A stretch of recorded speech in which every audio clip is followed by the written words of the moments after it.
Insyaallah beberapa hari lagi kita akan menyambut datang bulan Ramadan. Maka ini adalah musim kebaikan yang sangat banyak.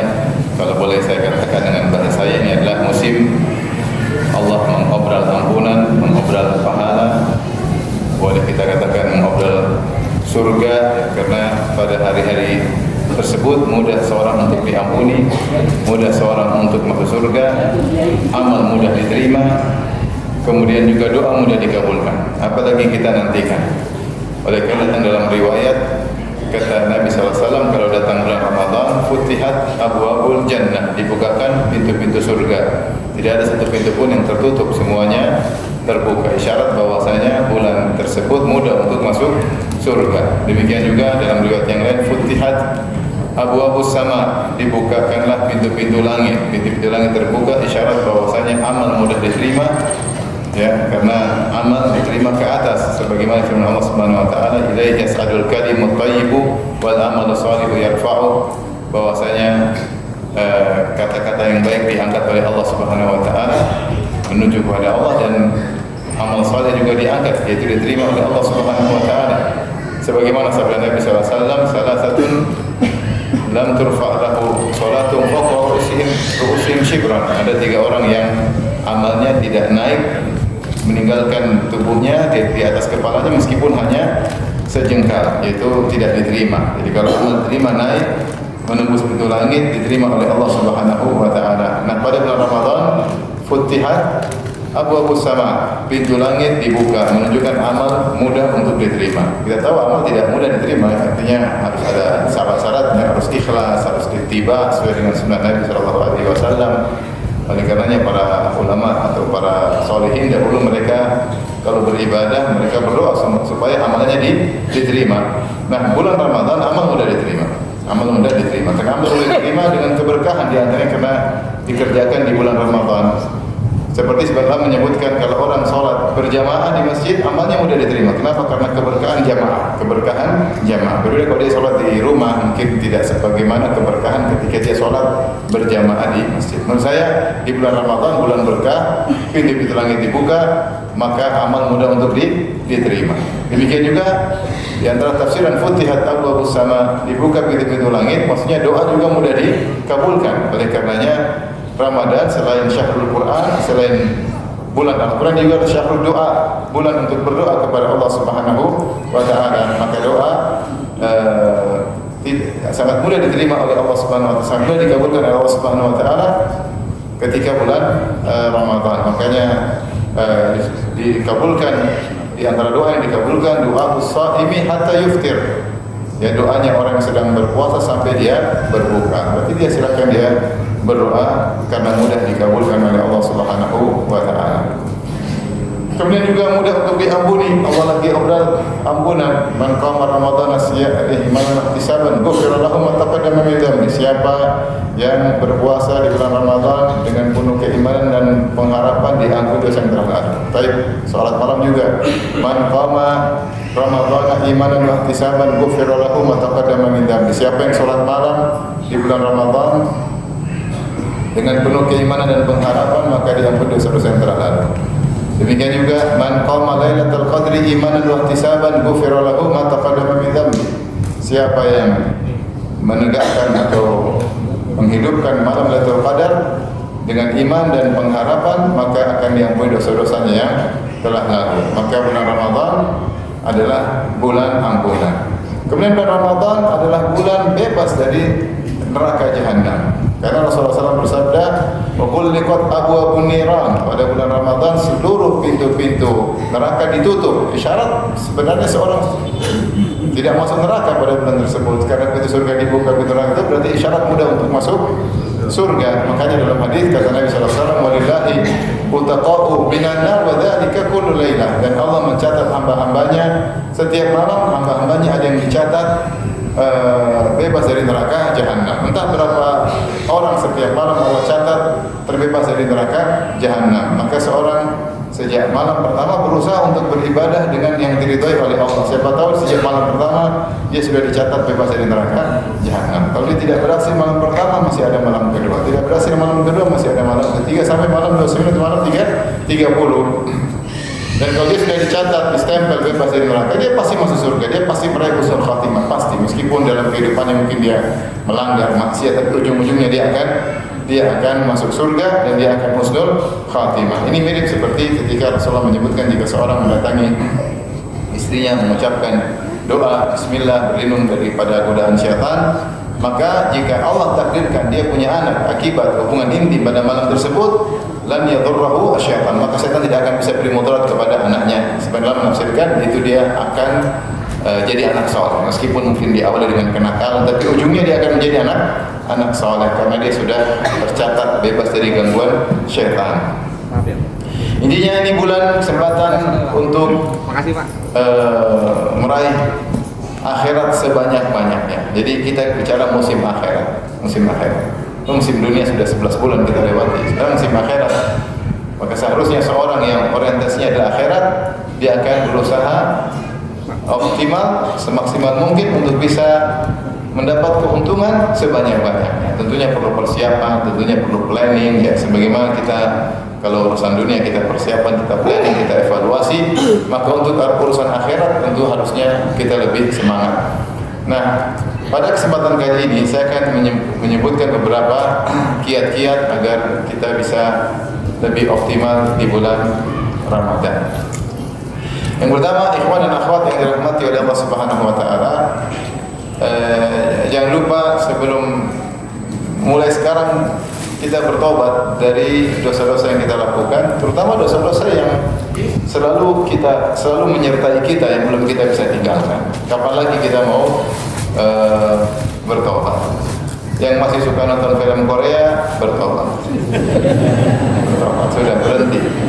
Nanti habis Lebaran nonton lagi Ustaz? Enggak, berhenti selama-lamanya. Yang masih merokok, sudah saatnya berhenti merokok. Yang masih selingkuh, berhenti. Sekarang katanya lagi ngetren selingkuh, subhanallah. Lagi ngetren. Istri selingkuh, suami selingkuh, ya. Berhenti. Kapan kita mau bertobat lagi? Ini musim kita belum tentu bisa mendapatkannya. Ya, Allah kasih kita kesempatan luar biasa, maka kita kenapa harus bertobat? Karena dosa itu terkait dengan hati. Ya. Justru yang pertama diserang oleh dosa adalah hati. Adapun fisik atau ekonomi itu belakangan. Ya, bisa jadi seorang penuh dosa tapi secara jasmani dia sehat-sehat saja. Bisa jadi seorang penuh dengan dosa secara ekonomi dia maju. Kata Nabi SAW, innal abda idza adnaba dzamban nukitat fi qalbihi nuqtatun sauda. Sesungguhnya seorang hamba jika berdosa maka ada noda hitam di hatinya. Semakin dia berdosa semakin banyak noda hitam. Nah, ketika hati seorang dipenuhi noda hitam, maka dia akan malas beribadah. Dan dia semangat untuk bermaksiat. Kemudian kecanduan untuk bermaksiat. Kenapa hatinya sudah hitam? Mau khusyuk sholat, susah. Mau khusyuk sholat susah. Kalau imamnya bacanya lama, dia marah-marah. Imamnya baca nggak enak, padahal hatinya bermasalah. Kalau kata orang, kalau kau melihat di cermin wajahmu kurang ganteng, jangan salahkan cermin. Mungkin wajahmu kurang dibersihkan. Kalau kau sholat kurang khusyuk, jangan salahkan imam. Mungkin hatimu yang bermasalah. Nah, ini terkadang tidak kita sadari. Ternyata hati kita tidak siap untuk menyambut Ramadan. Kenapa? Karena kita tidak bersihkan hati kita dengan bertobat kepada Allah Subhanahu wa taala. Maka saya nasihatkan diri saya pribadi dan juga para hadirin hadirat, siapa sih manusia tidak bermaksiat? Kita semua melakukan maksiat. Alhamdulillah ada yang sudah meninggal dan ada yang baru maksiat baru. Ada yang sudah bertahun-tahun maksiat tertentu. Dia masih tertawan dengan hawa nafsunya, dia masih tertawan dengan kesukaannya, hobinya. Berhenti. Kapan lagi kita mau berhenti? Saya ulangi, yang hobi nonton Korea berhenti. Nah, yang hobi nonton India berhenti. Yang hobi nonton film box office Hollywood ya, berhenti. berhenti. Buang-buang waktu maksiat selalu setiap hari. Yang hobi gibah dan namimah berhenti. Setiap hari gibahin orang berhenti. Yang hobi menyakiti hati istri berhenti. Setiap hari nyakiti hati istri. Yang wanita yang hobi nyakitin hati suami juga berhenti. Ibu-ibu yang suka hobinya angkat suara bentak-bentak suami berhenti. Tahukah ibu setiap ibu bentak suami hati ibu ternoda dengan noda hitam? Berhenti. Nanti bentak-bentaknya habis lebaran? Enggak. Berhenti dari sekarang. Dan ini poin penting, katanya sepele, tapi ini terkait dengan kesiapan hati kita menyambut Ramadan. Makanya kalau kita baca hampir seluruh ulama ketika bagaimana cara menyambut Ramadan, suruh berdoa. Karena terkait dengan hati, agar kita bisa khusyuk, bisa optimal ketika kita menyambut beribadah di bulan Ramadan. Baik.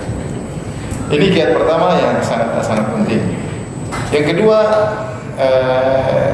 ikhwan dan akhwat yang dirahmati Allah Subhanahu wa taala, planning bahwasanya ketika di bulan Ramadan kita planning, perencanaan, takhtit, tetapi perencanaan dengan detail, bukan global. Yang bilang insyaallah saya Ramadan saya baca Quran banyak-banyak, itu global. Saya akan sholat malam tiap hari, itu global. Saya akan banyak bersedekah, itu global. Jangan global. Saya ingin detail. Saya ingin khatam Quran berapa kali, kasih perencanaan. Ingin hafal Quran, khatam Quran berapa kali. Baik. Perencanaan tersebut harus sesuai dengan kemampuan kita. Kita harus realistis kemampuan kita. Jangan jangan saya bercita-cita seperti Imam Syafi'i bulan Ramadan khatam Quran 60 kali. Imam Syafi'i Quran bulan Ramadan 60 kali, satu 2 kali. Kita enggak. Kita mau baca secepat apapun enggak bisa. Karena Imam Syafi'i rahimahullah taala dia orang Arab, sejak kecil sudah hafal Quran, dia sudah tahu seluruh tafsir isi Al-Quran. Dia baca Quran ya tinggal kayak ngomong aja. Kita Al-Fatihah saja disuruh ulang sama guru 7 kali belum lulus. Gimana?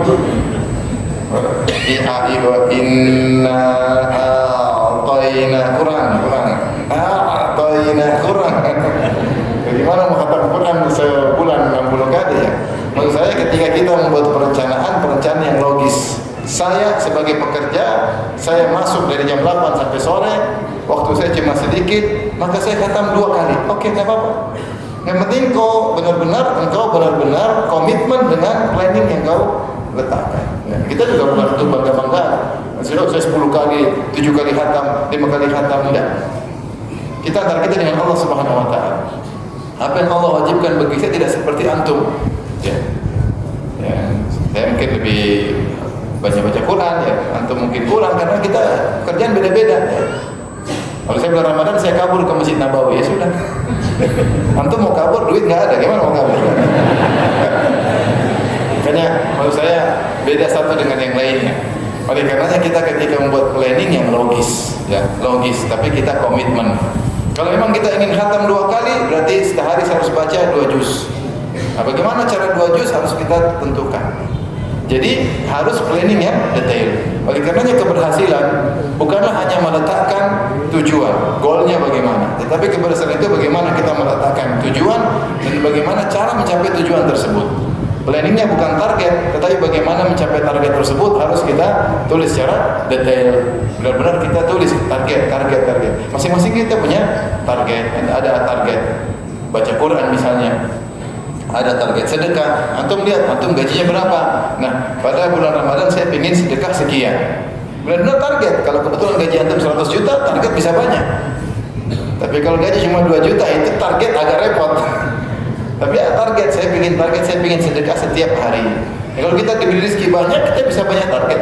Saya ada target buat bagi sama kerabat, target buat tetangga, target untuk kirim kawan lama yang punya jasa dalam hidup saya, target kepada fakir miskin, target kepada anak yatim, target saya bagi-bagikan kepada para janda. Saya akan kumpulkan janda tua maupun janda muda akan saya bagi-bagi. Tidak saya bedakan, justru janda tua saya kasih lebih banyak karena jarang yang perhatikan. Maksud saya bercanda aja. Maksud saya kalau kita benar-benar ingin sedekah kita targetin. Jadi benar-benar kita lihat uang kita berapa, uang kita akan masuk berapa, kita bisa potong sekian semuanya pokoknya sedekah bulan Ramadan. Saya ingin Pengen memberi makan kepada fakir miskin, benar targetin, saya akan kirim buka puasa di kota ini, di Jakarta buka puasa mahal, satu kali buka puasa 30.000, mungkin di kampung-kampung ada yang 15.000, sana lebih butuh, sini sih alhamdulillah, terserah kita lah masing-masing, ada yang bikin buka puasa di Jakarta, di mana kayak terserah, ya, terserah. Ada yang bikin buka puasa, kasih sebagian uang buka puasa di Madinah, ada yang begitu, ini uang untuk buka puasa di Madinah, meskipun agak mahal, tapi saya ingin bikin buka puasa di mana? Di Mekah dan Madinah. Bebas-bebas saja. Intinya saya sampaikan target itu, planning itu harus logis, harus realistis sesuai dengan kemampuan kita. Kalau kita tidak bikin target, kita susah. Kita susah. Maksudnya target global kita susah. Jadi saya punya target juga untuk menulis. Saya punya target, saya berusaha selesaikan di bulan Ramadan. Kalau tidak bisa saya akan bagi Ramadan kali ini sama Ramadan berikutnya misalnya. Masing-masing punya target, masing-masing punya target. Ini di antara hal yang penting harus kita perhatikan agar kita bisa berhasil di bulan Ramadan. Kemudian yang berikutnya selain planning, yang ketiga adalah modal dasar kita untuk bisa beribadah adalah kita memiliki waktu. Waktu adalah wadah untuk bergulirnya segala kegiatan. Kalau nggak ada waktu, kegiatan nggak bisa kita lakukan. Oleh karenanya di bulan Ramadan kita harus punya waktu yang banyak. Nah, bagaimana cara kita punya waktu yang banyak? Maka kita harus pelit waktu. Maka jangan buang umur kita atau buang waktu kita sama dengan buang umur kita pada hal-hal yang tidak bermanfaat. Dari situ segala kegiatan yang kurang bermanfaat maka kita putuskan selama bulan Ramadan. Kalau antum punya grup misalnya dalam grup WhatsApp 30 grup WhatsApp, antum left semuanya. Left kecuali grup apa? Silaturahmi keluarga, itu jangan left. Paham? Atau grup misalnya grup apa yang berat? Grup nggak usah lah ya. Pokoknya grup-grup yang bermanfaat pertahankan, yang memang urgent, yang tidak bermanfaat kita left. Seperti ibu-ibu banyak grup-grup tidak bermanfaat. Benar nggak ibu-ibu? Banyak. Grup dia tapi nggak pernah kurus. Grup makanan sehat tapi gorengan terus dimakan. Grup salon tapi cantiknya begitu-begitu aja. Segala grup-grup yang kurang bermanfaat kita left karena grup itu mengganggu. Ada ting, ada pesan masuk, nggak terasa kita akhirnya habis waktu untuk membaca pesan tersebut atau mengomentari pesan tersebut. Itu membuang waktu. Dengan saya bilang pencuri pahala di bulan Ramadan adalah HP. HP ini pencuri pahala luar biasa. Maka seorang kalau ingin dia bisa beribadah dengan baik, dia harus punya waktu. Di antara cara punya waktu, dia meninggalkan hal-hal yang kurang bermanfaat. Bukan saya katakan tidak bermanfaat. Tapi sekarang kita berhadapan dengan musim yang jauh lebih bermanfaat untuk akhirat kita. Maka hendaknya kita berusaha untuk punya waktu yang banyak. Di antaranya kita meninggalkan grup-grup yang mungkin tidak perlu kita masuk dalam grup tersebut, terutama di bulan Ramadan. Tentunya kita ketika live dengan sopan santun, kita bilang kepada kawan-kawan yang saya cintai, ini telah datang bulan Ramadan. Semoga Allah berkahi kita dalam bulan ini. Semoga kita diberi taufik untuk beribadah. Karena itu saya minta izin, karena saya mau sibuk. Semoga Allah mudahkan saya beribadah. Assalamualaikum warahmatullahi wabarakatuh. Sampai ketemu lagi habis hajian atau habis lebaran. Udah, dengan sopan kita nggak boleh keluar. Sudah. Terus kita juga tidak usah ragu-ragu untuk menolak kalau orang ajak-ajak meeting. Kalau nggak perlu nggak usah. Aduh, saya nggak bisa. Kenapa? Aduh, saya belum selesai baca Quran. So alim banget. Bukan karena saya kurang alim ini, makanya saya mau baca Quran. Ketemu kamu lagi kapan saya baca Quran? Ya. Jadi kita benar-benar sok sibuk. Aduh, nggak bisa, belum target, belum selesai nih. Aduh, gimana nih? Dunia mulu saya kapan baca Quran nih? Mohon maaf, nggak bisa. Jangan ragu-ragu untuk menolak apa? Meeting. Kalau meeting memang darurat, urgent, ya kita hadiri. Tapi kalau enggak, selama kita bisa menghindar, kita menghindar. Ya. Selama kegiatan bisa ditunda, dimajukan di bulan Sya'ban atau ditunda setelah Ramadan, maka kita lakukan. Karena kita butuh waktu. Terkadang target kita banyak, kita nggak mampu untuk sampai kepada target tersebut. Kenapa? Karena umur kita tidak ada, karena waktu kita tidak ada. Karena waktu kita tidak ada. Oleh karena saya disampaikan di antara ciri-ciri orang beriman adalah orang-orang yang menghargai umurnya. Dia tidak buang umurnya pada perkara sia-sia. Kata Allah Subhanahu wa taala tentang ibadur rahman, hamba-hamba Ar-Rahman yang dijamin surga. Kata Allah, wa idza marru bil lagwi marru kiram. Kalau mereka melewati perkara yang sia-sia, maka mereka lewati dengan elegan. Ada perkara sia-sia, ada maksiat, ada kegiatan tidak bermanfaat, maka mereka tinggalkan. Mereka tidak nongkrong, tidak mampiri, mereka tidak komentari, mereka lewati begitu saja. Demikian juga kata Allah Subhanahu wa taala tentang para penghuni surga Firdaus. Alladzina yarisuna al-firdaus hum fiha khalidun. Itu orang yang mewaris surga Firdaus dan mereka kekal di dalamnya. Di antara sifat-sifat mereka kata Allah, qad aflahal mu'minun alladzina hum fi salatihim khashi'un walladzina hum 'anil lagwi mu'ridun. Sungguh beruntung orang yang beriman yang khusyuk dalam salat mereka, walladzina hum 'anil lagwi mu'ridun, yang mereka berpaling dari perkara sia-sia. Semua perkara sia-sia kita tinggalkan. Itu di luar bulan Ramadan kita tinggalkan, apalagi di bulan Ramadan. Maka setiap kita mau menonton sesuatu atau mau bikin kegiatan sesuatu, kita tanyakan, apakah saya berhak membuang umur saya untuk melakukan kegiatan ini? Apakah saya berhak membuang umur saya untuk menonton cuplikan ini selama 5 menit, selama 10 menit? Apakah saya pantas saya buang umur saya untuk hari ini? Kalau pantas silakan. Karena waktu kita akan ditanya. Kata Allah Subhanahu wa taala, "Tsumma la tus'aluna yauma idzin 'anil na'im." Sungguh kalian akan ditanya tentang nikmat. Semua nikmat akan dihisab, dan di antara nikmat adalah waktu luang. Nikmatani maqbulun fihi katsirun minan nas. Dua nikmat yang banyak orang merugi di dua nikmat tersebut, di antaranya al-faragh, yaitu waktu luang. Dan Rasulullah SAW berkata, lan tazula qadama 'abdin hatta yus'ala an arba. Bahwasanya dua kaki seorang hamba tidak akan bergeser pada hari kiamat kelak, apakah menuju surga atau menuju neraka, hatta yus'ala an arba, sampai dihisab tentang 4 perkara. Di antaranya umrihi fi ma'afna, tentang umurnya kemana dia habiskan. Jadi waktu-waktu yang kita lewati, detik, menit, jam, itu semua umur kita. Maka kapan kita buang tidak bermanfaat, kita akan ditanya. Kalau bermanfaat, kita akan bisa menjawab, bisa dengan baik. Jika tidak, maka repot. Maka segala perkara sia-sia kita tinggalkan. Latih diri kita. Hidup kita cuma sebentar. Hidup kita ini cuma sebentar, enggak lama, ikhwan.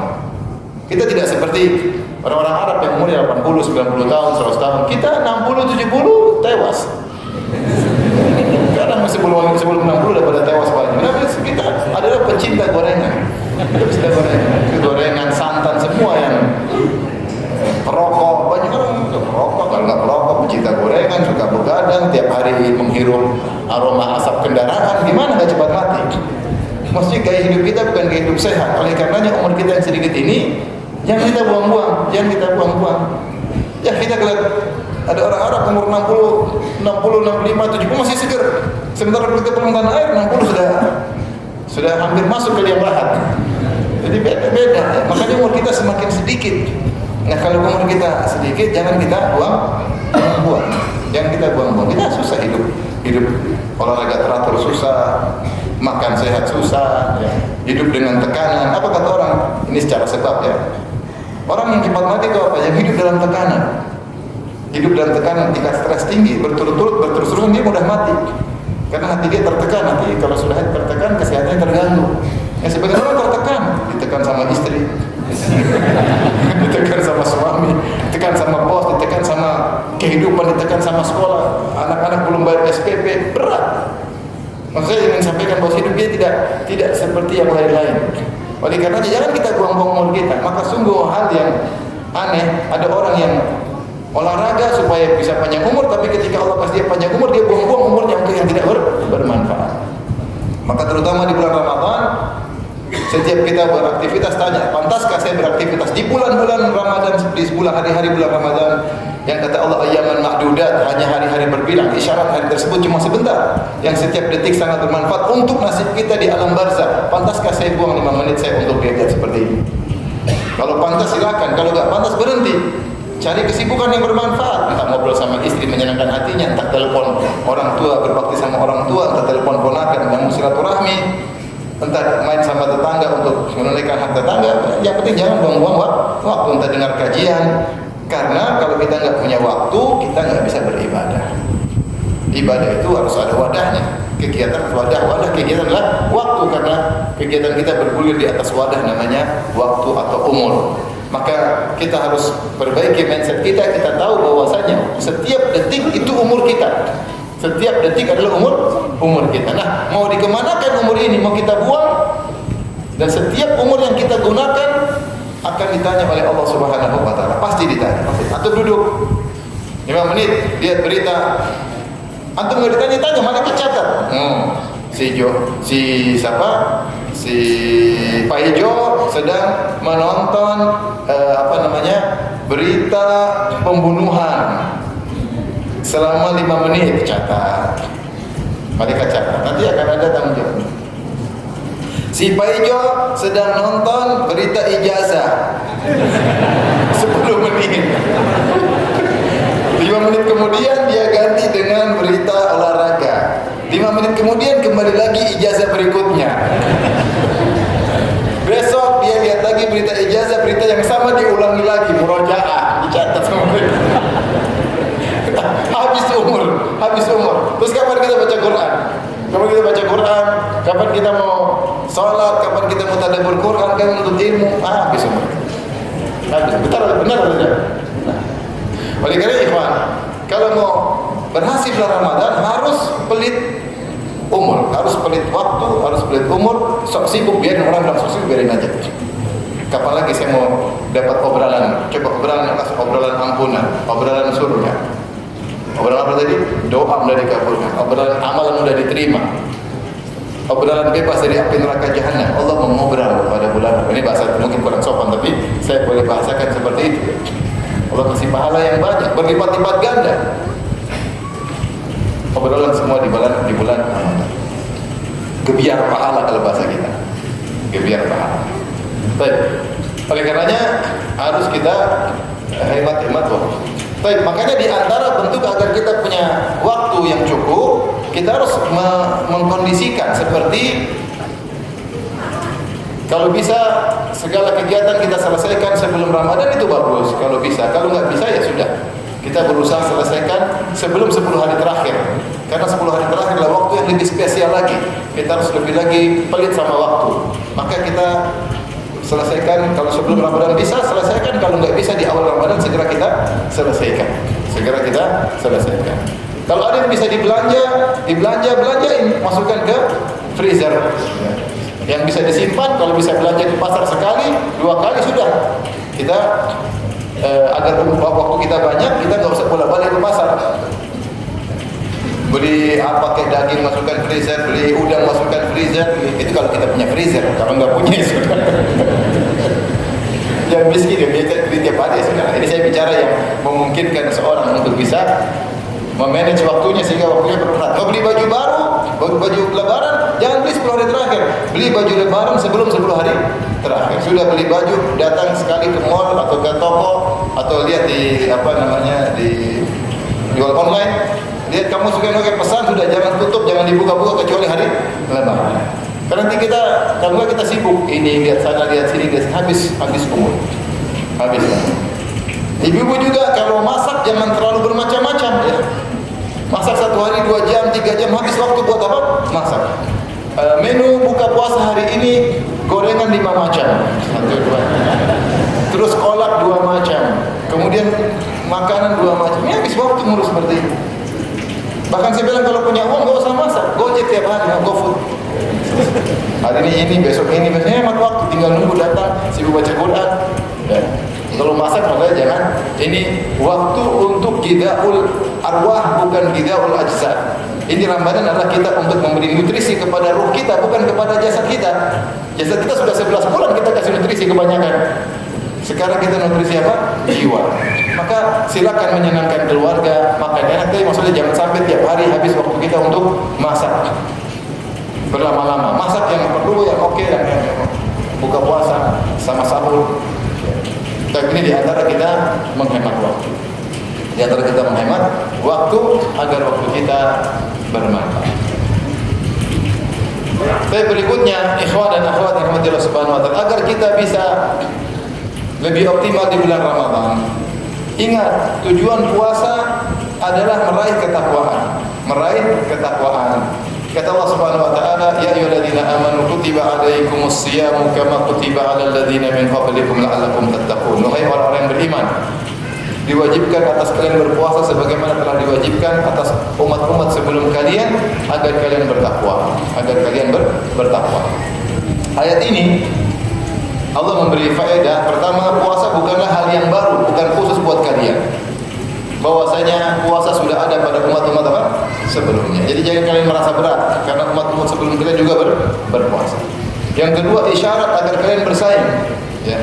Fastabiqul khairat, sebagaimana umat-umat lalu telah mendapatkan pahala dengan puasa mereka, kalian juga hendaknya mendapatkan pahala dengan puasa kalian.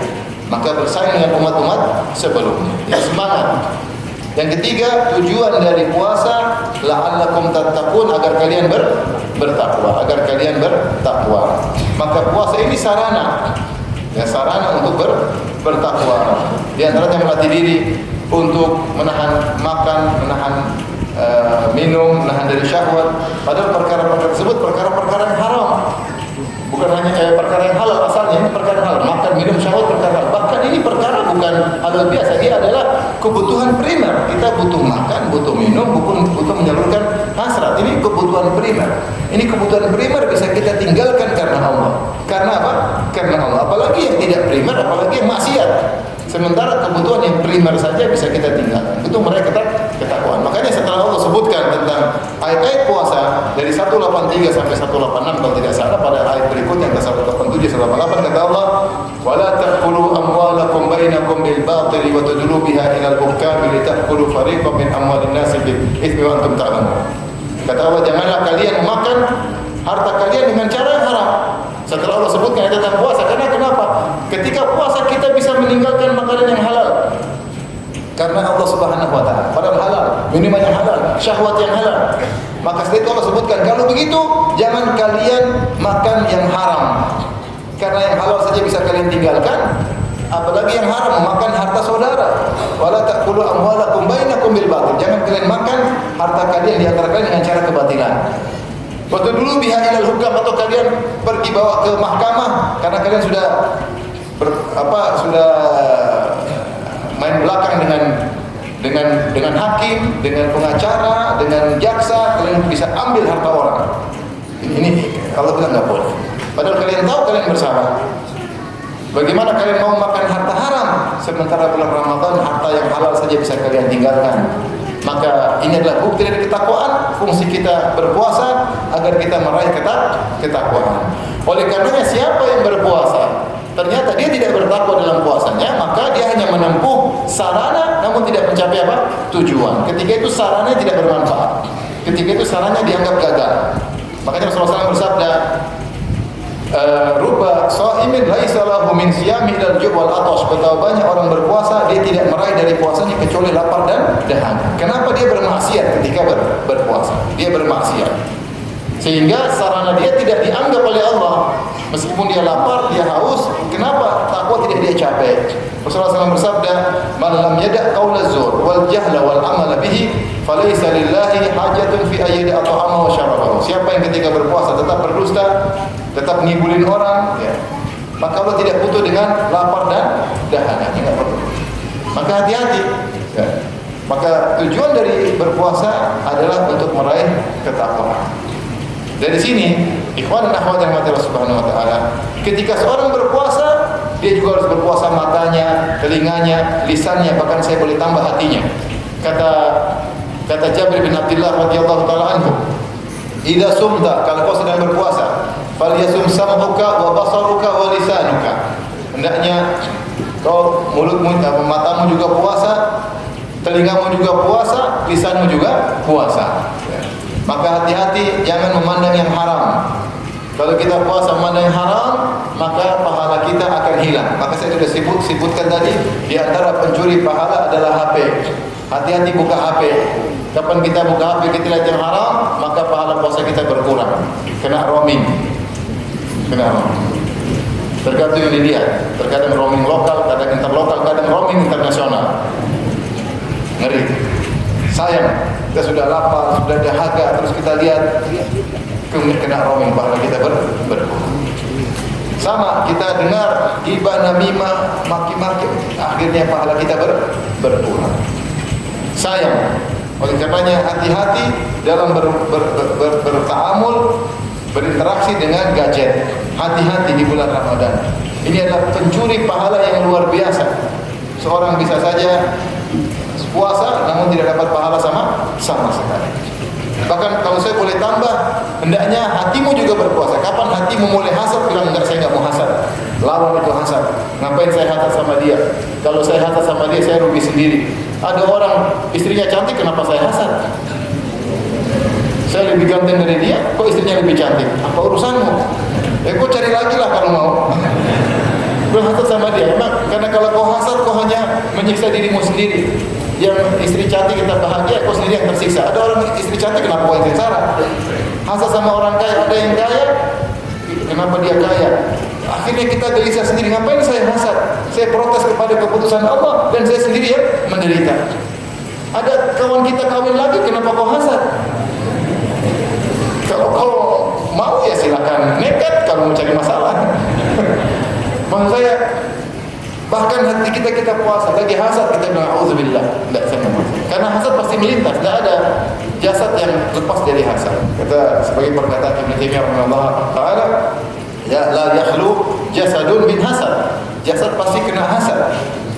Tetapi yang bedakan al-la'im yubdi wal karim yukhfi. Orang yang buruk akan menampakkan, mengekspresikan hasadnya dengan perkataan, dengan perbuatan, dengan tulisannya, dengan raut wajahnya. Adapun orang yang mulia menyembunyikannya dan melawannya. Maka kalau kita sedang puasa lagi hasad, kita auzubillahi minasyaitonir rajim. Enggak usah hasad. Enggak usah hasad. Bagi dagang, kok sana lebih ramai? Aduh, hasad, jangan hasad. Auzubillah. Rezeki masing-masing. Rezeki apa? Masing-masing. Enggak usah hasad. Karena hasad itu bisa menimpa siapa saja. Ya. Tidak lagi jualan, lagi keluarga. Tahu-tahu lihat postingan teman lagi jalan-jalan sama istrinya luar negeri, hasad. Jangan hasad. Itu biayanya banyak. Habisin duit itu dia ke Paris, kemana? Atau ke Tegal aja, ngapain kemana? Ke Bekasi bisa. Kalau saya hati juga bersih. Kalau kita dendam, kita lawan. Saya lagi puasa. Ngapain saya kotorin hati saya dendam? Maafin aja, maafin. Jadi hati juga berusaha untuk berpuasa karena ada amalan hati. Kita bisa bermaksiat dengan hati kita. Kalau kita suudzon, ngapain saya suudzon? Kita suudzon. Apa faedahnya saya suudzon sama dia? Kalau kita merendahkan orang, cuma aja sombong nih. Sinyal kasih tahu kamu sombong. Auzubillahi minasyaitonir rajim. Ya Allah, jadikan aku termasuk orang yang tawadhu. A'udzubika minal kibr. Aku berlindung kepada Engkau dari rasa sombong.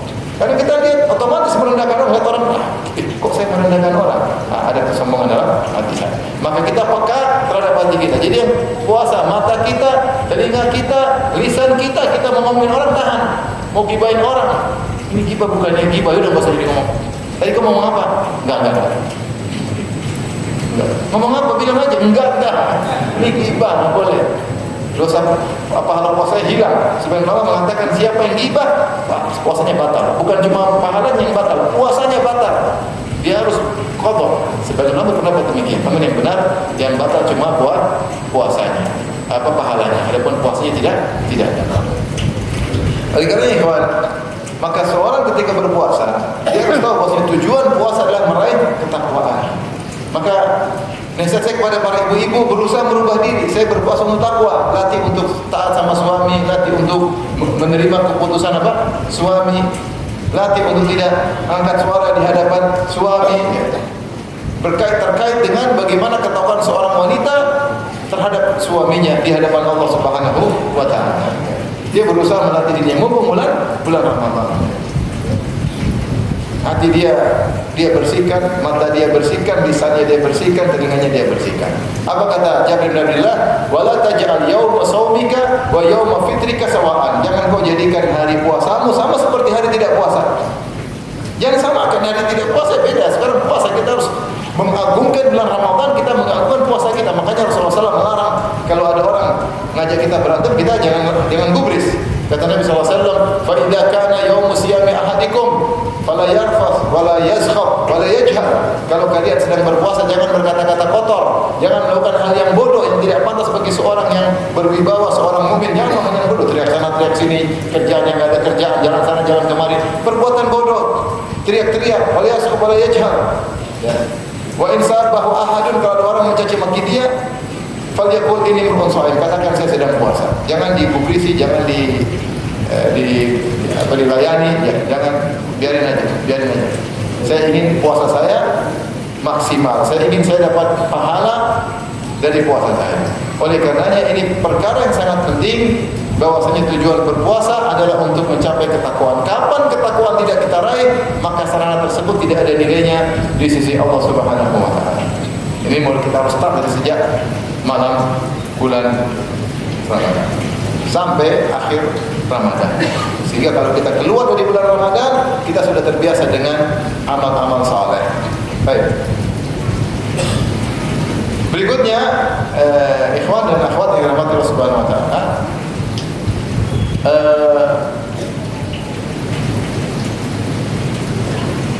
adalah amal-amal apa yang dianjurkan di bulan Ramadan yang bisa kita fokuskan. Amal-amal apa yang dianjurkan di bulan Ramadan yang bisa kita fokus. Ada beberapa amal soleh secara umum, seluruh amal soleh di bulan Ramadan dilipat gandakan pahalanya. Dilipat gandakan secara kuantitas dan kualitas. Secara kuantitas maksudnya hitungannya menjadi banyak. Kalau tadi biasanya bulan selain Ramadan misalnya dihitung 10, maka di bulan Ramadan bisa ratusan. Terserah Allah Subhanahu wa taala. Ini secara kuantitas. Secara kualitas maksudnya pahalanya.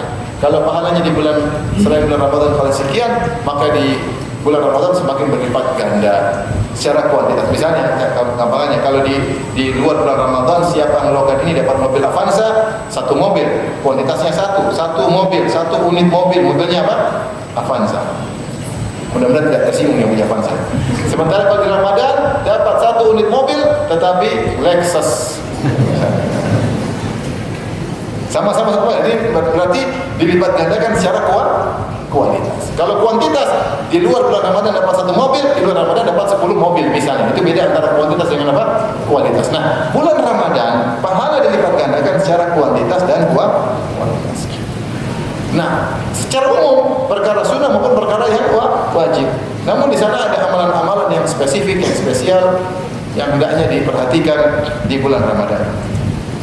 Yang pertama, tentunya saya perlu ingatkan seluruh perkara-perkara wajib tetap wajib. Jangan sampai kita salah prioritas. Ini penting. Jangan sampai kadang-kadang kita mengajar yang sunnah, yang wajib tidak kita perhatikan. Contoh misalnya, seorang wanita di malam bulan Ramadan lagi baca Quran. Terus suaminya bilang, sayang, saya minta jatah. Dari bulan Ramadan minta jatah. Ini salah. Dia mencari sunnah, tinggalkan yang wajib. Sampai Allah turunkan ayat boleh berhubungan. Kata Allah Subhanahu wa taala, "Uhilla lakum lailatas siyami rafathu ila nisaikum." Ya, di malam hari kalian boleh menggauli istri kalian. Hunna libasul lakum wa antum libasul lahun. Istri kalian pakaian bagi kalian, kalian pakaian bagi istri kalian. Berarti boleh enggak berhubungan di malam bulan Ramadan? Rasulullah juga berhubungan, tapi Rasulullah berhenti tidak berhubungan ketika beliau i'tikaf. Kita beliau i'tikaf karena wanita ketika diajak oleh suaminya berhubungan, hukumnya wajib atau sunnah? Saya ulangi, saya nggak ingin bapak yang jawab. Bapak diwajib-wajibin jangan-jangan. Ibu-ibu memenuhi panggilan, seruan dari hati seorang lelaki yang sangat dalam. Ketika mengajak untuk berhubungan, wajib atau tidak menjawab seruan tersebut? Ya Allah, saksikanlah. Wajib. Maka maksud saya, ketika seorang lagi semangat ibadah di bulan Ramadan, jangan sampai salah dalam skala prioritas. Dia ingin yang sunnah, wajib dia tinggalkan. Jangan sampai seorang wanita sibuk baca Quran, kemudian anak tidak diurus. Anaknya perlu dididik, anaknya perlu diperhatikan, anaknya sudah diajak sholat, dia tidak perhatikan karena sibuk lagi ngaji, lagi setoran Quran. Ini nggak benar. Ini nggak benar. Yang wajib tetap menjadi prioritas dan pahalanya lebih besar daripada perkara yang sunnah. Ini harus kita perhatikan. Dulu ada kawan saya mengeluh sama istrinya karena pagi-pagi sebelum ke kantor dia minta jatah. Kata istrinya, belum selesai zikir pagi petang mas. Gara-gara zikir pagi petang dia terhalangi dari hal yang bermanfaat. Akhirnya dia pergi, terganggu. Ini salah. Ini zikir pagi petang sunnah. Ini panggilan suami wajib atau sunnah? Wajib. Maksudnya jangan sampai salah prioritas. Ada seorang wanita bulan Ramadan ingin iktikaf, tidak minta izin suami. Akhirnya urusan rumah tangga terbengkalai, enggak boleh. Enggak boleh. Kalau tidak mampu iktikaf, ya usah iktikaf. Kenapa? Ada yang prioritas. Ini penting dalam kita semangat beramal-amal saleh di bulan Ramadan, tetapi prioritas tetap berlaku. Yang wajib tetap didahulukan daripada yang sunnah. Wajib. Oleh karenanya kita tetap memperhatikan yang wajib-wajib, kemudian yang sunnah kita mulai benahi, kita tambah ya, secara kuantitas maupun kualitas. Di antara amalan-amalan yang dianjurkan di bulan Ramadan adalah tentunya puasa, tetapi puasa yang imanan wa ihtisaban. Ini perlu imanan wa ihtisaban. Ibnu Qayyim punya pembahasan yang indah dalam kitabnya Risalah Tabukiyah tentang makna imanan wa ihtisaban. Intinya dia mengatakan bahwasanya seorang ketika beribadah imanan wa ihtisaban, yaitu dia benar-benar karena Allah. Imanan itu dari iman, dia dipanggil untuk berpuasa karena iman dari hatinya, bukan karena orang-orang semua puasa saya juga puasa, atau karena saya ingin sehat, ini bulan diet, saya ingin diet, bukan.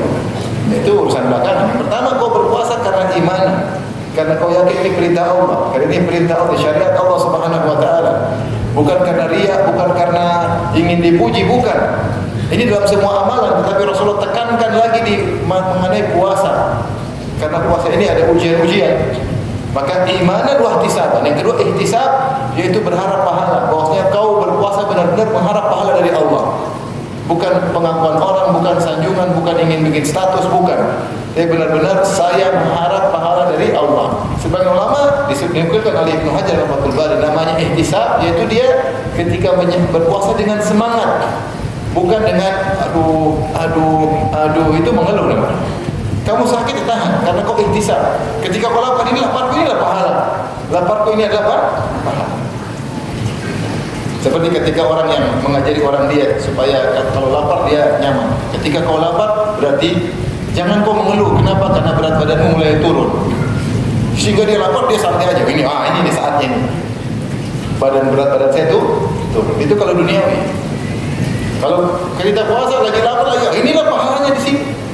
Saya tidak suruh-suruh untuk lapar, tapi ketika kita lagi kerja lapar haus, jangan mengeluh. Kita berharap, karena itulah aliran pahala ketika itu.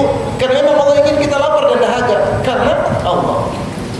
Allah mengatakan, kullu amal ibni Adam lahu illa siyam. Seluruh amal anak Adam untuk dirinya kecuali puasa. Fa innahu li, karena adapun puasa adalah untukku. Ya. Wa ana ajzi bihi, dan aku yang akan beri ganjaran spesial untuknya. Yadhu ta'amahu wa syarabahu wa syahwatahu min ajli. Dia meninggalkan makanannya sehingga dia lapar, dia meninggalkan minum sehingga dia haus, dia meninggalkan syahwatnya karena aku. Situlah seorang ihtisab, yaitu dia semangat. Ihtisab itu menunjukkan dia berharap pahala. Dia berharap pahala. Justru kalau kita lapar, kita nggak cari lapar, kita lagi lapar, keroncongan perutnya. Mulai cacing-cacing demo. Belum lapar. Inilah pahala di sini. Inilah pahala di sini. Kalau orang duniawi aja dia ada yang nekat tahan lapar karena ada duniawi yang dia dapatkan dan dia semangat. Ya. Tapi ada orang tidak makan tidak makan selama 1 bulan, minum air terus. Justru dia bilang inilah saya berarti sukses, berhasil berapa hari sukses, karena dia semangat. Dia capek tapi dia semangat karena ada target duniawi yang dia merasakan, dia mendapatkan hasilnya. Nah, kita juga puasa demikian. Ihtisab yaitu dengan senang. Letih ini yang dapat pahala. Baik. Jadi kita kerjakan dengan imanan wa ihtisaban. Bukan karena riya, bukan karena pahala duniawi, tapi murni karena Allah dengan penuh semangat. Jadi ibadah yang pertama yang dianjurkan adalah puasa, tentu dengan puasa yang berkualitas. Perinciannya dalam pembahasan yang lain. Kemudian di antara ibadah yang agung adalah salat malam. Yang di mana Rasulullah SAW mengatakan man qama Ramadhana imanan wa ihtisaban ghufira lahu ma taqaddama min dhanbi. Siapa yang salat malam dengan penuh keimanan dan ihtisab dan untuk mendapatkan pahala semangat akan diampuni dosa-dosa yang telah lalu. Ingat betapa banyak orang salat malam tidak dapat pahala. Kata Nabi sallallahu alaihi wasallam, "Rubba qa'imin laisa lahu min qiyamihi illa ta'ab was sahar." Atau kama qala Nabi sallallahu alaihi wasallam. Betapa banyak orang yang salat malam, dia tidak mendapatkan dari sholat malamnya kecuali hanya begadang dan letih. Begadang dan letih. Berarti ada orang sholat malamnya tidak dapat pahala. Ada, mungkin dia ria, mungkin dia apa, wallahu alam. Kita tidak ingin sholat malam tapi tidak dapat apa-apa. Lagi umrah di Masjid Nabawi bikin status nih, lagi sholat malam nih. Apa ini? Alhamdulillah sampai Allah menguatkan saya pada rakaat terakhir. Terima kasih ya Allah. Ada orang sholat malam nggak dapat pahala, mungkin hatinya bermasalah, mungkin apa? Kita iman dan wahtisab. Saya mencari pahala. Ini ibadah yang ada. Makanya kalau bikin planning nggak apa-apa. Saya bikin sholat malam di sini, masjid 10 malam pertama di sini, 10 malam kedua sini.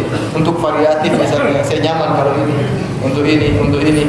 Silakan bikin apa? Planning. Secara detail. Saya bikin sholat dikit, saya sama anak istri. Insya Allah kita sholat malam hari pertama di sini. Imamnya yang saya suka pakai. Dia pergi, dia umrah, berarti kita ganti masjid nih ya. Ini nggak apa-apa. Agar kita semangat untuk apa? Semangat. Benar-benar kita serius, kita ingin ibadah sehingga sholat malam kita berkualitas, dapat pahala di sisi Allah Subhanahu wa taala. Kita tahu sholat malam asalnya Rasulullah SAW pernah sholat tarawih selama 3 atau 4 kali. Kemudian Rasulullah SAW berhenti. Kata Rasulullah, ini akhsha an tufrada alaikum. Saya khawatir diwajibkan atas kalian. Rasulullah khawatir kalau dia sudah melanggengkan suatu amalan, khawatir Allah wajibkan karena urusan wajib sunnah bukan urusan Nabi. Semua adalah hak prerogatif Allah Subhanahu wa taala. Maka Nabi takut karena dia tidak tahu masa depan, dia tidak tahu bagaimana yang Allah putuskan, dia khawatir salat malam wajib, maka Rasulullah SAW salat tidak lagi tarawih, hanya salat sendiri-sendiri. Para sahabat sudah kumpul ingin tarawih, Rasulullah SAW tidak keluar. Kata Rasulullah, saya tahu kalian tadi malam datang, tapi saya tidak mau keluar, saya takut diwajibkan. Maka setelah Rasulullah SAW meninggal, maka orang salat tarawih di zaman Abu Bakar dan di zaman Umar. Awalnya di zaman Umar, Masjid Nabawi penuh, ada yang sholat tarawih di rumah sendiri, ada yang sholat sendiri, ada yang sholat berjamaah. Di Masjid Nabawi, auza'an mutafarriqun, orang berkelompok-kelompok. Yusalli rajulu li nafsihi, ada orang sholat sendirian. Wa yusalli rajulu wa yusalli bi sholatihi rahtu, ada orang jadi imam, di belakangnya ada sekitar kurang dari 10 orang. Jadi kelompok-kelompok banyak karena mereka tidak pakai mic, enggak ada mic waktu itu. Jadi sholat sendiri, ada yang 1, ada yang bertiga, ada yang ber7. Jadi Masjid Nabawi ramai. Grup. Suatu hari Umar bilang, lau jama'tuhum ala imamin wahid, ala qari'in wahid. Maka imam, kemudian Umar bin Khattab punya ide, semua dikumpulin. Jadi imam siapa? Ubay bin Ka'ab. Ada khilaf, mereka sholat berapa rakaat? Ada yang mengatakan 20, ada yang mengatakan 11 tetap. Tapi riwayat yang lebih kuat, sholatnya 20. Allah alam bisawab. Intinya mereka bermakmum di belakang Ubay bin Ka'ab. Kemudian Umar suatu hari datang lagi melihat orang ramai sholat. Maka Umar berkata radhiyallahu anhu, sebelumnya Umar berkata, nikmatil bid'atu hadhihi, bid'ah yang terbaik inilah bid'ah. Maksudnya sholat tarawih yang dihidupkan kembali dengan ramai dikumpulkan pada saat imam. Ini sudah pernah dikerjakan di zaman Nabi kan? Pernah, Nabi pernah jadi imam tarawih. Nabi pernah imam tarawih sampai 3 atau 4 hari, tapi Nabi berhenti karena takut diwajibkan. Setelah Nabi meninggal, tidak mungkin berubah lagi syariat. Maka sholat tarawih pasti sunnah, tidak mungkin wajib. Oleh karena sudah dipastikan dia batalan sunnah, boleh dikerjakan tiap malam. Nah, ketika Umar mengumpulkan orang-orang tersebut, Umar mengatakan sebaik-baik bid'ah secara bahasa inilah bid'ah. Kemudian Umar berkata, wallati yanamuna anha afdal minallati yaqumuna. Dan sholat yang mereka tidur darinya, yaitu sholat di akhir malam, itu lebih afdal daripada yang mereka sholatkan sekarang. Itu Umar ingin mengatakan seandainya sholat malam dikerjakan di akhir malam itu lebih baik daripada sekarang di awal malam habis isya. Namun kenapa Umar menyengajakan sholat tarawih di habis isya langsung? Karena ini lebih mudah bagi masyarakat. Lebih mudah bagi masyarakat sehingga mereka mudah untuk berkumpul. Tapi kalau ada yang mau sholat di akhir malam, lebih afdal kata Umar. Dan sebenarnya mengatakan zahirnya Umar tidak ikut rombongan ini. Karena ketika dia datang dia bilang, dia komentar, dia datang dia orang lagi sholat di bawah keimamahan atau di imamnya Ubay bin Ka'ab. Kemudian dia komentar, kata dia mereka sedang sholat, yang mereka tidur darinya itu sholat di ujung malam lebih afdal daripada sholat sekarang. Maka dari situ kita bisa mengambil faedah dari hadis ini, banyak faedah. Pertama ikhwan, bahwasanya sholat malam boleh dikerjakan sendiri. Dia seperti sholat malam yang lainnya, tanpa tarawih juga boleh. Tentu yang terbaik adalah tarawih di masjid, diimami oleh seorang imam. Karena Rasulullah SAW bersabda, "Man shalla ma'al imami hatta yansharif, kutiba lahu qiyamul lail." Siapa yang sholat bersama imam sampai selesai, maka dicatat baginya sholat semalam suntuk. Maka seorang berusaha untuk sholat di belakang imamnya. Kalau ternyata dia ada halangan tidak bisa hadir, maka dia sholat sendiri di rumah atau dia berjamaah dengan keluarganya di rumah. Diharapkan juga dia dapat pahala yang sama. Sebenarnya mengatakan seandainya ada suatu kelompok rame-rame berkeinginan sholat malam di akhir malam, ada sekelompok orang sudah bagian kita terakhir aja. Kita sholat tarawih jam 3 malam. Kalau mereka setuju, selama tidak menimbulkan kegaduhan, tidak menimbulkan keributan, itu lebih afdal. Itu lebih afdal. Namun untuk masyarakat siapa lebih baik awal karena agar masyarakat mudah untuk apa? Sholat malam. Karena mereka kerja, mereka istirahat. Itu sudah sampai jam 3 khawatir mereka nanti sholat besok mereka bolos kerja. Makanya Umar menyediakan sarana untuk sholat di awal malam. Tapi kalau ada yang bikin sholat di akhir malam boleh atau tidak? Boleh. Umar bilang ini lebih afdal. Demikian juga sholat tarawih ya, dalam satu waktu boleh beberapa grup selama tidak bikin keributan. Dulu tidak ada mic, paham? Tidak ada mic, jadi ada 7 orang, ada 10 orang, ada yang sendirian. Satu masjid Nabawi bergrup-grup. Cuma Umar punya ide digabungkan supaya lebih teratur dan masyarakat bisa hadir. Imamnya paling jago Ubay bin Ka'ab, sehingga bacaan bisa panjang. Tapi seandainya ada 2 grup, 3 grup, hukum asalnya boleh. Hukum asalnya boleh. Maksud saya ketika dalam sholat, misalnya sholat malam ternyata ada grup di Masjid Al-Azhar, ada yang sholat jam 9, terus nanti ada bikin lagi sholat jam 1. Boleh-boleh saja, yang penting tidak ribut. Semua tergantung kemudahan seseorang. Jangankan beda waktu, satu waktu aja bareng boleh atau tidak?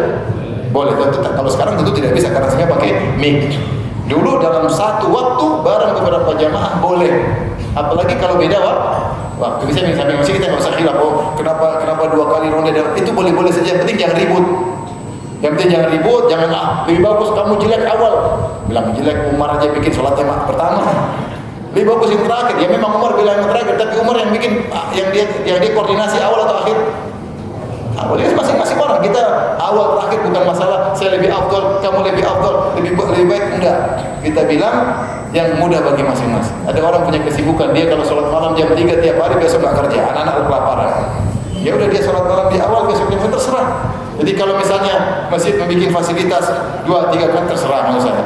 Maksud saya tidak usah ribut, yang penting saling menghargai. Terus apakah boleh sholat berjamaah di rumah? Hukum asalnya boleh, tapi yang paling bagus di mana di masjid. Karena sholat tarawih adalah sholat malam. Sholat malam hukum asalnya boleh di rumah. Demikian juga para wanita. Syekh bin Baz ditanya dan yang lainnya, bagaimana para wanita kalau ngumpul satu rumah kemudian satu jadi imam? Boleh-boleh saja. Selama kami tidak sholat di masjid, ustaz kami sholat di rumah ada imam, ustazah, boleh-boleh saja. Tapi selama tetap menjaga diri, tetap prioritas kewajiban harus dikerjakan. Tapi kalau bisa dia sholat sendiri-sendiri, lebih baik.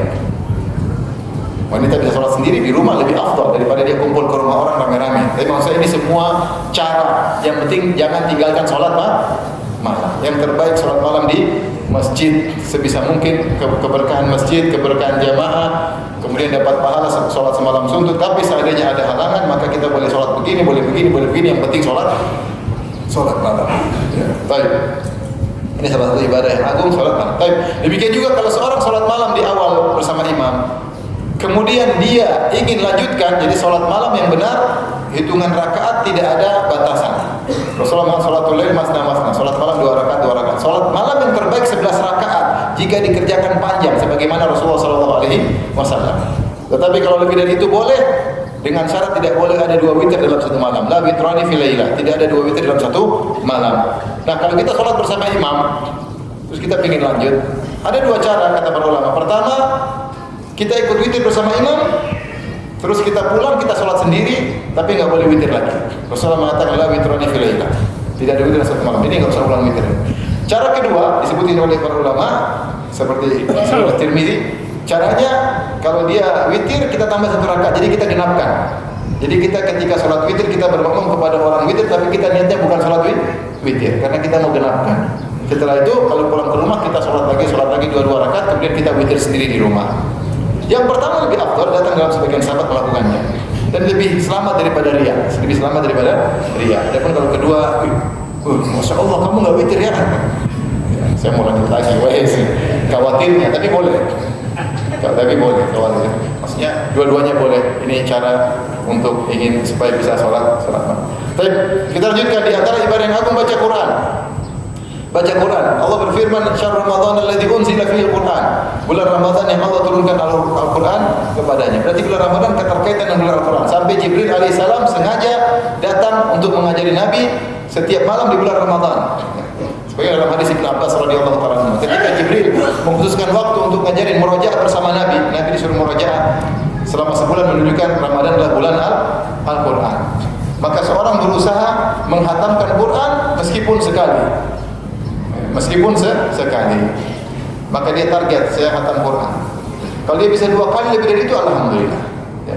Kemudian sebenarnya mengatakan kalau kau bisa khatam Quran dengan baca sendiri dan mendengar, lakukan dua-duanya. Bagaimana caranya?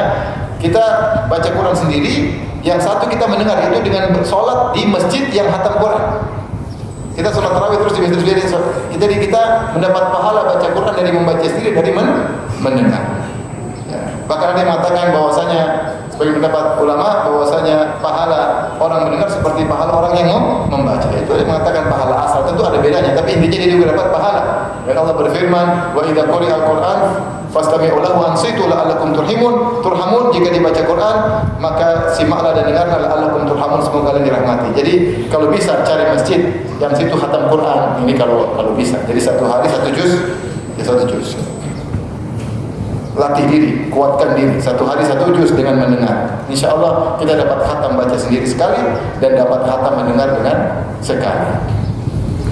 Saya juga punya ide bahwasanya karena kita ini tidak tahu bahasa Arab, saya sarankan bapak dan ibu-ibu punya ide khatam terjemah Quran. Khatam terjemah Quran. Kalau orang Arab mereka memang pandai bahasa Arab, sehingga mereka baca, mereka sudah ngerti. Kecuali ada kata-kata asing maka mereka cari maknanya apa. Tapi secara umum Al-Quran mereka baca, mereka paham. Ya, kalau kita nggak paham.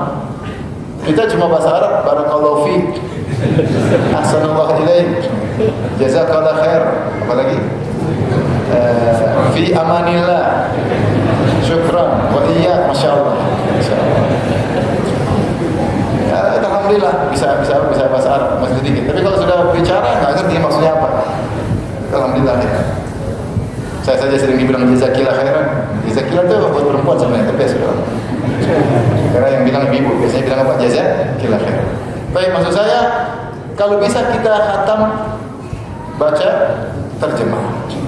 Terjemah. Ini ibadah yang agung. Dan Quran paling baik dibaca di malam hari. Paling baik, tapi tidak siang hari juga kita paling baik di malam hari. Baik. Ingat target yang logis sesuai dengan kemampuan antum. Mungkin 2 kali khatam, 3 kali khatam, terserah. Yang penting antum punya target. Jadi baca Quran dapat pahala sebanyak-banyaknya di bulan Ramadan. Kemudian dua lagi ibadah yang berikutnya doa.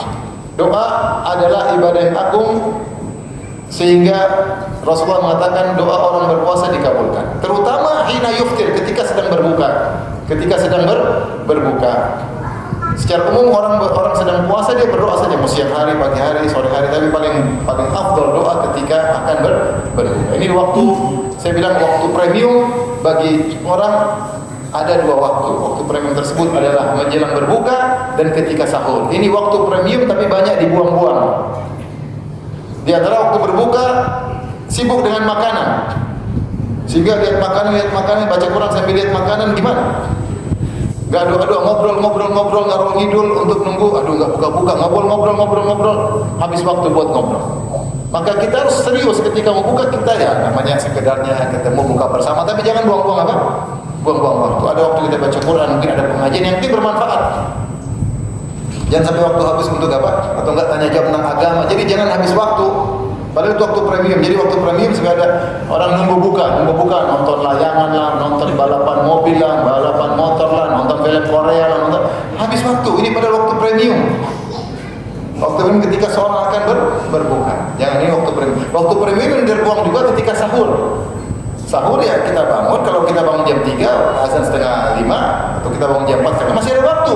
Mau sholat lagi masih bisa, baca Quran masih bisa, berdoa kepada Allah Subhanahu wa taala. Waktu nuzul ilahi, waktu di mana Allah turun ke langit dunia dan Allah berkata, hal min da'in fa astajibalah, adakah yang berdoa kepada aku akan aku kabulkan, hal min sa'in fa utiya su'lah, adakah yang minta akan aku kabulkan, hal min mustaghfirin fa aghfirlah, apakah ada yang memohon ampun akan aku ampuni. Maka ini waktu sepertiga malam terakhir, ini waktu banyak yang dibuang-buang. Kalau kita bangun, alhamdulillah masih ada waktu 1 jam kita bisa baca Quran, lanjutkan bacaan Quran kita. Kita berdoa kepada Allah Subhanahu wa taala, mau salat lagi 2 rakaat silakan. Agar waktunya makan setengah jam lah makan. 1/4 jam. Setengah jam udah kebanyakan juga. Masih ada makan. Baru kita sahur menjelang azan. Nah, ini jangan lupa waktu. Jadi berdoa di antaranya ketika menjelang berbuka, dan berdoa antaranya ketika di sepertiga malam yang terakhir. Allah lagi obrol pengkabulan doa.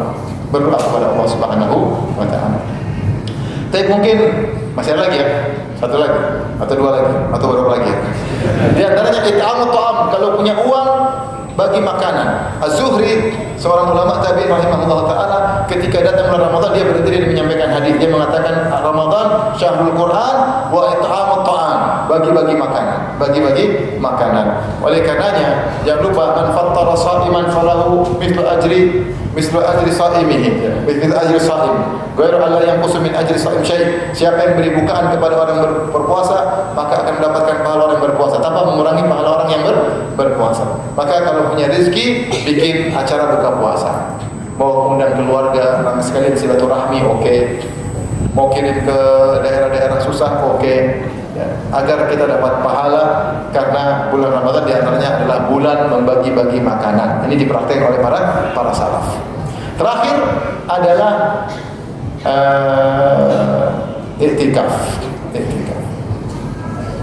Sebenarnya iktikaf tujuannya kita dekat dengan Allah Subhanahu wa taala.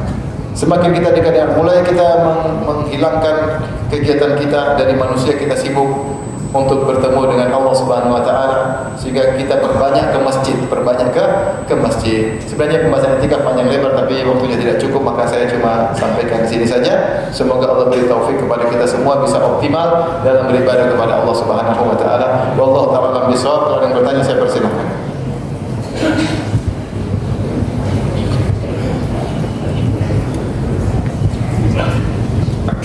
Bagaimana memaksimalkan Ramadan untuk orang yang sedang sakit? Pada dulu kakak saya baru keluar rumah sakit dan tidak boleh puasa dulu oleh dokter. Dan bila nanti kakak saya sudah boleh kembali berpuasa dan mengganti puasa Ramadan di hari lain, apakah kakak saya tentu mendapatkan keutamaan bulan Ramadan ketika berpuasa penggantinya?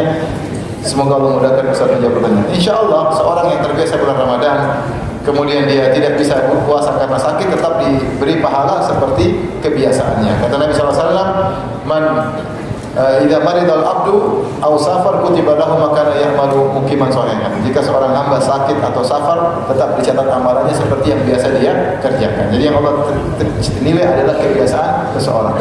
Kalau ketika dia sehat, biasanya di puasa Ramadan, ketika sakit dianggap tetap dapat pahala, tapi dia harus mengqadha. Baik, sama seperti sabda Nabi SAW. Man qama Ramadhana imanan wa ihtisaban ghufira lahu ma taqaddama min dhanbi. Siapa yang berpuasa dengan penuh iman dan mencari pahala, akan diampuni dosa-dosanya. Apakah hadis ini hanya berlaku bagi orang yang tidak batal sama sekali, ataukah berlaku juga bagi orang yang safar dia batal kemudian dia ganti di hari lain? Mencakup semuanya atau cuma yang tidak pernah batal sama sekali? Mencakup semuanya. Saya ulangi, Rasulullah bersabda, siapa yang berpuasa bulan Ramadan dengan penuh keimanan dan berharap akan diampuni dosa yang telah lalu. Kalau orang tidak pernah batal, wajar masuk hadis tersebut. Bagaimana orang yang batal seminggu karena safar, kemudian diganti dengan apakah masuk di dalam hadis ini? Iya, masuk. Berarti dia juga dapat pahala sebagaimana pahala bulan Ramadan, karena kebiasaan dia kalau tidak ada halangan dia akan puasa bulan Ramadan. Nah, berarti kalau tidak puasa masih ada ibadah yang lain, bisa zikir, bisa berdoa, bisa baca Quran. Kalau nggak bisa capek semua, dengerin kajian. Dengerin apa? Kajian. Ada kawan dia merasakan betapa pentingnya baca Quran, ketika dia sakit dia saja nggak bisa baca Quran saking berat mulutnya. Jadi akhirnya dia cuma dengar kajian, dengar murotal. Dia berusaha baca nggak bisa karena sakit.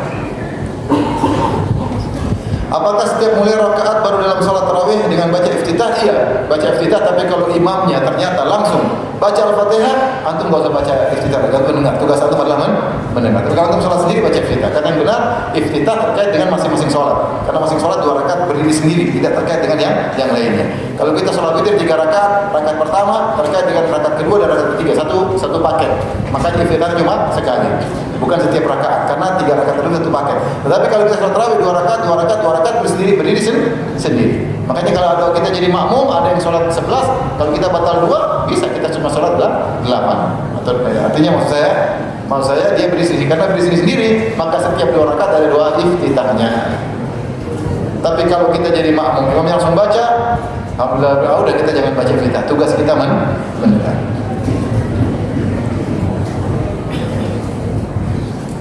Ada seorang ustaz yang mengajak kami dan anak-anaknya yang kecil-kecil serta istrinya untuk uzlah ke suatu tempat terpencil jauh dari kehidupan sekarang. Katanya untuk menghindari fitnah dengan bermodal menjual aset yang kami punya termasuk rumah dan lain-lain. Di tempat uzlah dia akan hidup dengan mengembala kambing, bertani dengan alasan dia mau mengamalkan hadis sahih tentang uzlah. Tentunya uzlah benar, kalau fitnah tidak bisa kita hindari. Kita Rasulullah hadis bisa jadi seorang yang ngurusin kambingnya ya, baik dia firru bidinihi ya. Dia lari untuk menyelamatkan agamanya sehingga dia ngurus kambingnya saja. Tetapi dalam hadis yang lain Rasulullah mengatakan al-mu'min alladhi khalata an-nas wa sabara ala adahum khairun min al-mu'min alladhi la yukhalitu an-nas wa la yasbir ala adahum. Seorang mukmin yang berinteraksi dengan manusia dan sabar atas gangguan mereka lebih baik daripada orang mukmin yang tidak berinteraksi dengan manusia dan tidak sabar dengan mereka. Karena Rasulullah juga punya tujuan kita kumpul, kita bareng-bareng kajian. Ya. Kalau semuanya ustadznya kabur semua terus gimana? Tapi ini hak masing-masing, terserah. Selama kita tidak meninggalkan kewajiban. Sekarang kalau antum pergi ke kampung ngurusin kambing, bisa ngurus orang tua nggak? Bisa nyambung silaturahmi nggak? Kalau bisa oke lah. Maksud saya harus dipertimbangkan. Benar selamat dari fitnah. Tapi kalau sampai sana ngurus kambing ternyata jual kambing pakai HP sama saja. Iya atau tidak? Sama aja ternyata buka internet. Kalau benar-benar nggak tahu lah ya. Terserah deh. Mau ikut terserah deh. Yang penting jangan meninggalkan kewajiban. Orang tua saya tidak bisa melarang. Itu lebih nyaman. Tidak memakai HP, jualan kambing tanpa HP, ya boleh-boleh saja. Yang penting jangan tinggalkan kewajiban. Anak harus dididik, istri dididik, suami didik, sama orang tua harus berbakti, harus nyambung silaturahmi. Kalau bisa, silakan. Bagaimana hukumnya apabila mengunggah teman-teman dalam grup WA dengan share agar bangun salat malam? Masya Allah. Ya sebenarnya kalau beberapa orang aja saling mengingatkan, tapi khawatir riak. Sudah kita ingatkan. Kalau dia bilang tolong bangun saya sering lupa, setelah itu sekali 2 kali, setelah itu sudah kamu bangun sendirilah. Saya bangun kamu terus ya. Kamu juga nggak gaji saya. Jadi orang terbiasa. Kalau untuk latihan boleh, tapi bukan untuk seterusnya. Misalnya kita latihan, kita kelompok 1 hari 1 juz, oke latihan. Tapi setelah itu jangan begitu terus, karena hati ini lemah. Ya udah kamu belajar sudah terlatih sudah sendiri. Masa saya tiap ngaji saya lapor? Nanti kadang lihat kita bermasalah. Ustaz, kalau tiba-tiba sakit asam lambung dan merasa ingin muntah atau merasa kalau dimuntahkan akan menurunkan asam lambung lalu akhirnya dimuntahkan, apakah batal puasanya? Kalau sengaja memuntahkan batal. Man darahul qaid, siapa yang termuntahkan lanjut puasa. Kalau mau batal boleh karena dia sakit. Tapi kalau dia sengaja pada muntah batal, nggak boleh.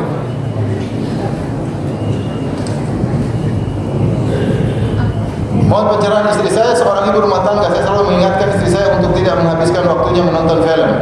Namun saya kadang kasihan dia sampai menangis karena merasa hiburan salah satunya dilarang.